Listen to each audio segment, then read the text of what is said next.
राहुल गांधी और सोनिया गांधी इस समय जमानत पर हैं। कभी भी इनकी गिरफ्तारी हो सकती है, लेकिन वजह क्या है इसे आप ध्यान से समझिए। ये किस्सा है नेहरू से जुड़ा हुआ, जिन्होंने 1938 में द एसोसिएटेड जनरल लिमिटेड यानी एजेएल के तहत नेशनल हेराल्ड की शुरुआत की थी। नेहरू के बाद इंदिरा के पति फिरोज गांधी, फिर राजीव गांधी और बाद में सोनिया राहुल ने इस अखबार को बीच बीच में चलाने की कोशिश की। कहानी में ट्विस्ट तब आया जब मां बेटे की नजर इसकी हजारों करोड़ रुपए की संपत्ति पर पड़ी और फिर इसे हथियाने की प्लानिंग हुई।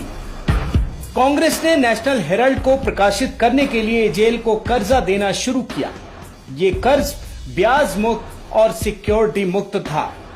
इसमें राहुल सोनिया का मोहरा थे मोतीलाल वोरा।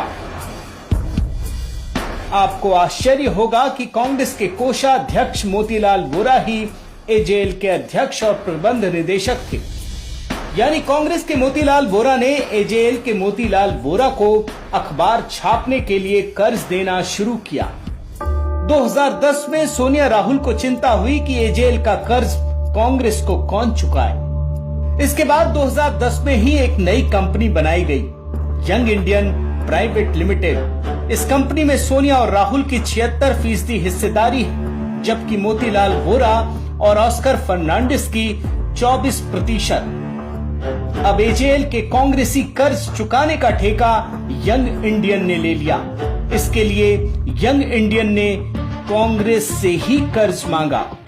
इसे ठीक ठीक समझने के लिए आप चेहरा बदल दें, यानी एजेएल के सोनिया राहुल ने कांग्रेस के सोनिया राहुल से जो कर्ज लिया था उसे यंग इंडियन के सोनिया राहुल चुकाने वाले थे। इसके लिए भी यंग इंडियन के सोनिया राहुल ने कांग्रेस के सोनिया राहुल से ही कर्ज मांगा।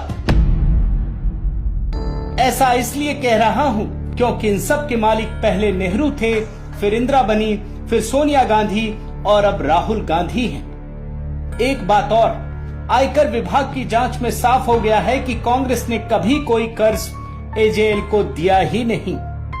वैसे एक बात बता दूं कि एजेएल को देश भर में जो जगहें सरकार ने आजादी के बाद से कौड़ियों के भाव दी हैं, उसकी कीमत इस समय करीब 5000 करोड़ रुपए है। लेकिन 90 करोड़ का फर्जी कर्ज देकर सोनिया और राहुल गांधी ने 5000 करोड़ की संपत्ति पर गैर कानूनी तरीके से कब्जा कर लिया, जिसका मामला अब भी कोर्ट में चल रहा है।